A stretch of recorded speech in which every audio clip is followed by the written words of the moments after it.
हिंदी में पढ़ेंगे मत्ती की पुस्तक उसका 18 अध्याय उसकी 18 आयत से लेकर 20 आयत तक।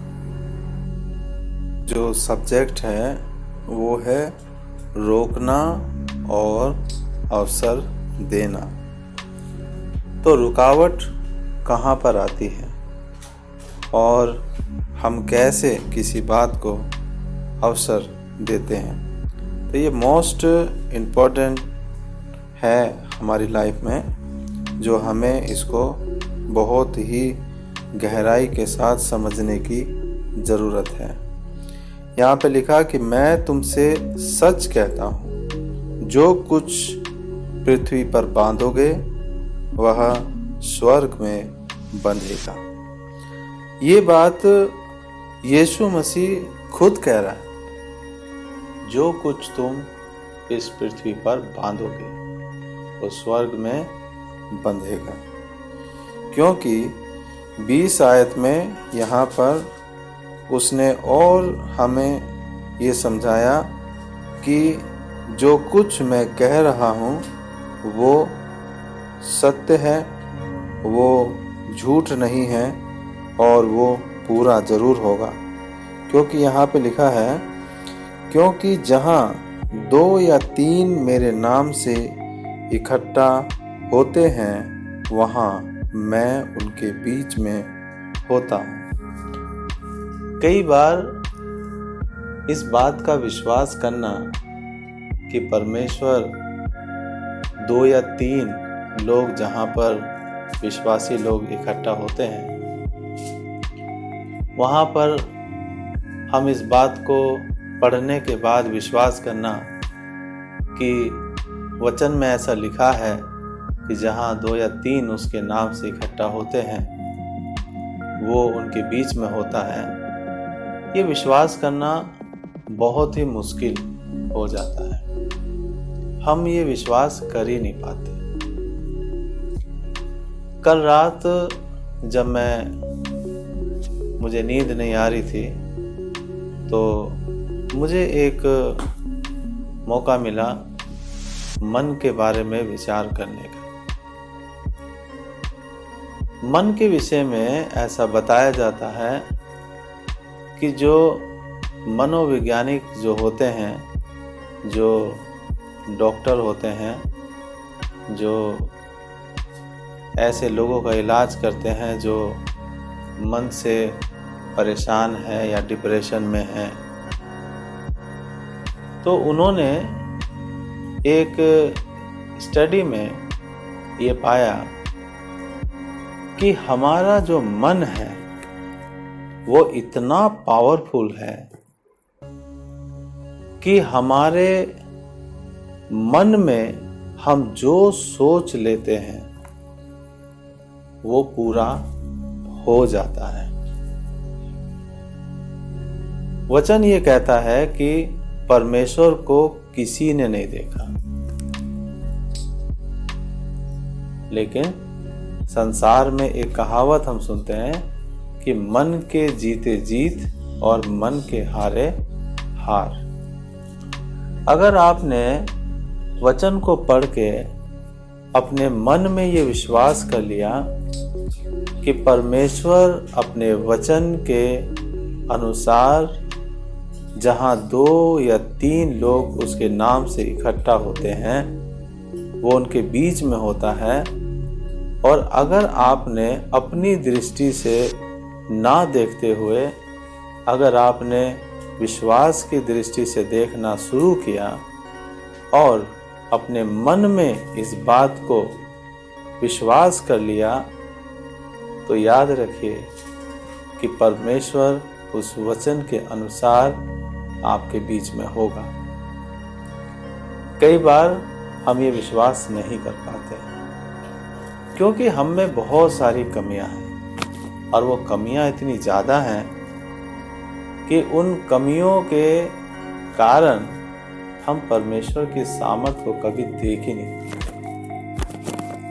जैसे मनोवैज्ञानिक ने इस बात को साबित कर दिया कि मन ही एक ऐसी शक्ति है इंसान के अंदर कि अगर वो मन में ये विश्वास कर लेता है कि मैं बीमार हूं, तो ना चाहकर भी वो बीमारी उसके शरीर के अंदर आकर वो बीमारी का रूप ले लेती है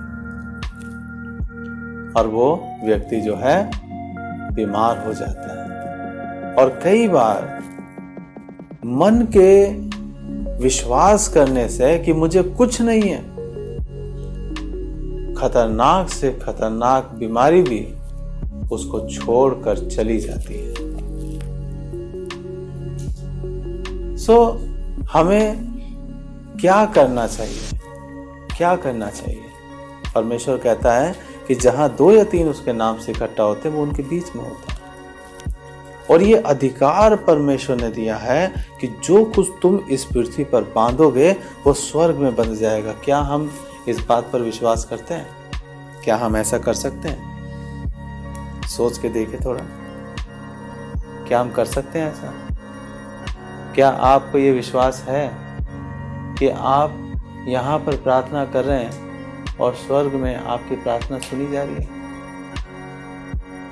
कई लोगों को तो अपनी प्रार्थना में ही संदेह होता है कि मैं प्रार्थना तो कर रहा हूं, लेकिन पता नहीं होगा या नहीं होगा। जब आपने प्रार्थना करने के साथ साथ ये भी निर्णय ले लिया कि होगा या नहीं होगा, तो फिर होगा ही नहीं। तो हम क्या करें?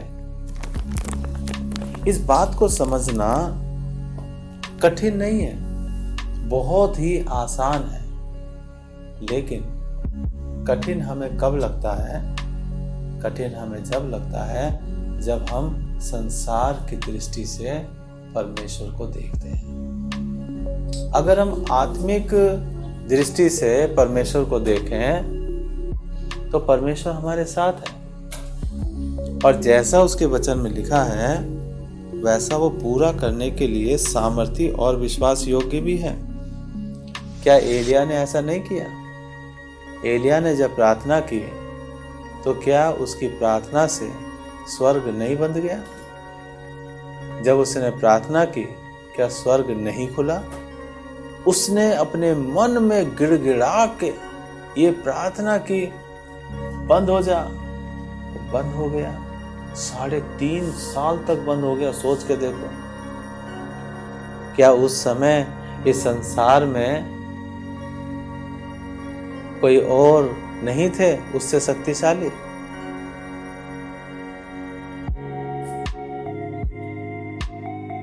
एलिया जिस परमेश्वर को मानता था, उसने पूरे हृदय पूरे मन से उस परमेश्वर को, जैसा उसने अपने मन में विचार किया, जैसा उसने उस परमेश्वर की सामर्थ को जाना, वैसे ही उसने काम भी करके दिखाया।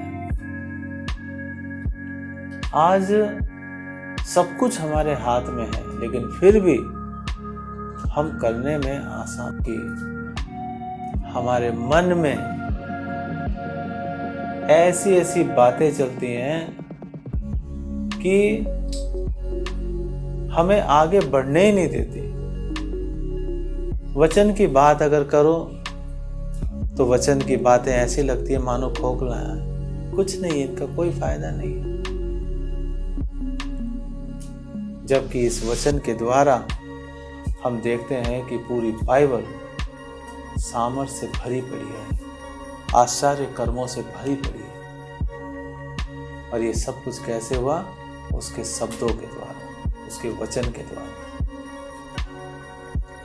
तो हम अगर अपने जीवन में परमेश्वर की सामर्थ को देखना चाहते हैं, हम अगर चाहते हैं कि हम भी ऐसे बने कि जो कुछ हम इस पृथ्वी पर कहें वो स्वर्ग में पूरा हो जाए, तो उसके लिए सबसे पहले आपको अपने मन में दृढ़ निश्चय करना पड़ेगा।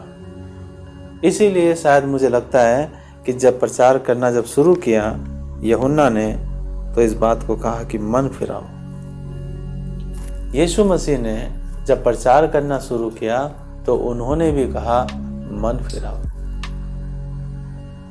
क्योंकि मन आपको हर जगह गिराएगा।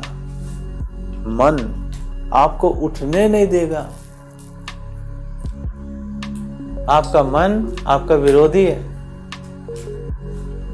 कल भी ये बात मैंने बताई थी। आपको हर रोज लड़ना पड़ेगा उससे, हर रोज लड़ना पड़ेगा। और जितना आप लड़ेंगे उतना ही आप देखना आप विजयी होंगे। क्या आप इस बात को आज मानते हैं कि परमेश्वर हमारे बीच में है? हम लोग यहाँ पर 4 लोग हैं।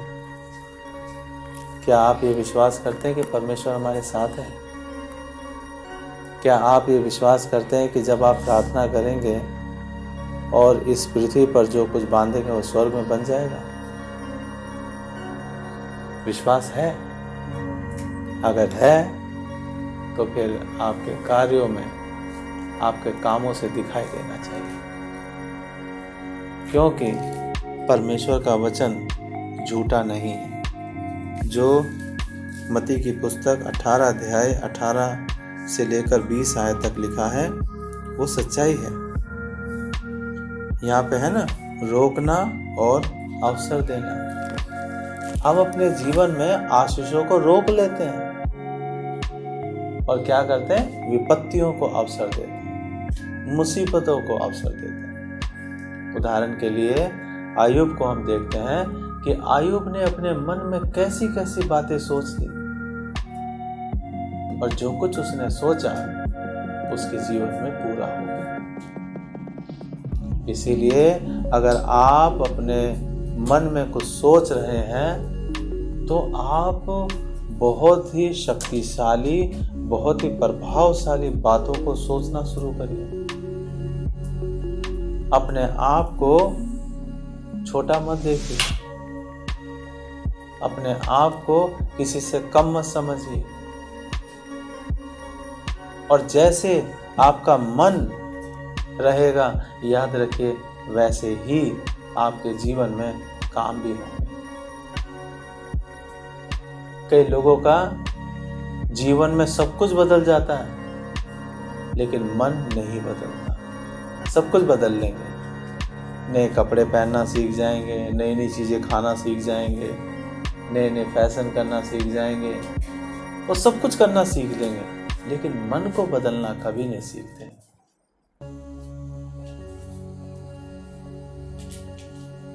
परमेश्वर में आने के लिए मन का बदलाव होना बहुत ही जरूरी है, क्योंकि परमेश्वर की आंखें मन के ऊपर लगी रहती है। आज परमेश्वर आपसे 2 बातें पूछ रहे हैं। क्या तुम्हें ये विश्वास है कि मैं तुम्हारे बीच में हूं? दूसरी बात, क्या तुम्हारा विश्वास ऐसा है कि तुम जो कुछ इस पृथ्वी पर बांधोगे वो स्वर्ग में बंध जाएगा? ये परमेश्वर आपसे पूछ रहा है। जवाब आपके पास है, जवाब आपको देना है, क्योंकि वचन में जो लिखा है वो सच्चाई है, वो कभी बदलेगा नहीं। क्योंकि वचन में लिखा, आकाश और पृथ्वी टल जाएंगे लेकिन मेरी बातें नहीं टलेंगी। जो कुछ लिखा है वो एक मात्रा बिंदु भी पूरी होगी। तो हम इस बात को किसी भी तरह से इनकार कर ही नहीं सकते कि परमेश्वर का वचन में जो लिखा है वो पूरा नहीं होगा। अगर यीशु मसीह ने यहाँ पर कहा कि मैं तुमसे सच कहता हूँ, जो कुछ तुम पृथ्वी पर बांधोगे वह स्वर्ग में बंधेगा, और जो कुछ तुम पृथ्वी पर खोलोगे वह स्वर्ग में खुलेगा। फिर मैं तुमसे कहता हूँ, यदि तुम में 2 जन पृथ्वी पर किसी बात के लिए एक मन होकर उसे मांगे तो वह मेरा पिता की ओर से जो स्वर्ग में है उनके लिए हो जाएगी। क्योंकि जहाँ 2 या 3 मेरे नाम पर इकट्ठा होते हैं, वहाँ मैं उनके बीच में होता हूँ। कई बार हमने मीटिंग में सुना, हम कहते हैं आज परमेश्वर की उपस्थिति महसूस हुई। क्यों हुई ऐसा क्या कारण था कि आपने कहा कि आज मुझे परमेश्वर की उपस्थिति महसूस हुई? परमेश्वर की उपस्थिति हर समय रहती है। जहाँ 2 या 3 उसके नाम से इकट्ठा होते हैं, हर समय रहती है। लेकिन पता है आपको एहसास क्यों हुआ कि आज परमेश्वर ने मुझे छुआ है, आज परमेश्वर ने मुझे उसकी उपस्थिति को मैंने महसूस किया है? क्यों? क्योंकि आपका मन उस बात के लिए आज तैयार हुआ है। और अगर ऐसे ही आपका मन हमेशा तैयार रहे तो आप हर रोज परमेश्वर की उपस्थिति को देखेंगे, हर रोज परमेश्वर की उपस्थिति को महसूस करेंगे और परमेश्वर के काम आपके जीवन में होते जाएंगे। परमेश्वर हम सभी को आशीष दे और हम प्रार्थना करते हैं कि परमेश्वर अपने वचन को हमें और सिखाए, अपने जो उसके वचन के जो भेद हैं उनको हमें सिखाए और हम सभी को आशीष दे।